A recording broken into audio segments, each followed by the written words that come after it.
আসসালামু আলাইকুম। নতুন এই ভিডিওতে আজকে স্বাগতম। আজকে খুব একটি আনন্দের ব্যাপার।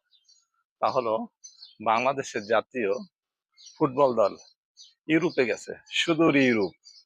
সেই ইউরোপে গেছে কিন্তু ফুটবল খেলায় অংশগ্রহণ করার জন্য, যা আমাদের বাংলাদেশের ফুটবল ইতিহাসে একটি অন্যতম মাইলফলক।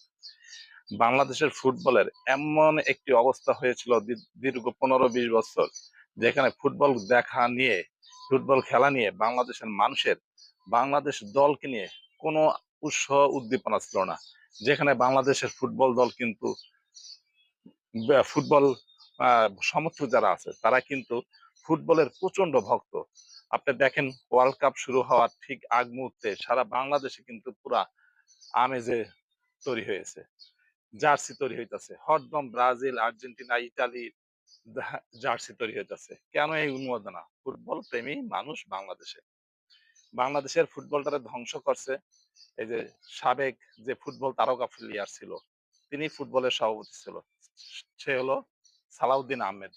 এই সালাউদ্দিন আহমেদ বাংলাদেশ ফুটবলটারে, আর সালাম মুর্শিদি, এরা বাংলাদেশ ফুটবল দলটাকে, ফুটবল ফেডারেশনটারে একদম ধ্বংস করে দিয়ে গেছে এবং দুর্নীতির তলানিতে নামিয়ে দিয়ে গেছে। আজকে যেই আনন্দের কথা বলার জন্য আপনাদের সামনে উপস্থিত হয়েছি। বাংলাদেশ ফুটবল দলকে অভিনন্দন।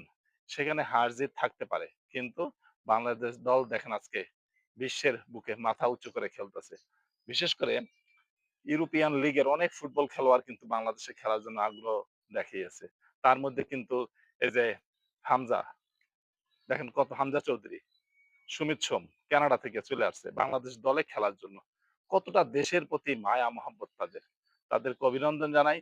তারা খারাপ খেলুক ভালো খেলুক, সব সময় আমরা তাদের সাথে আছি।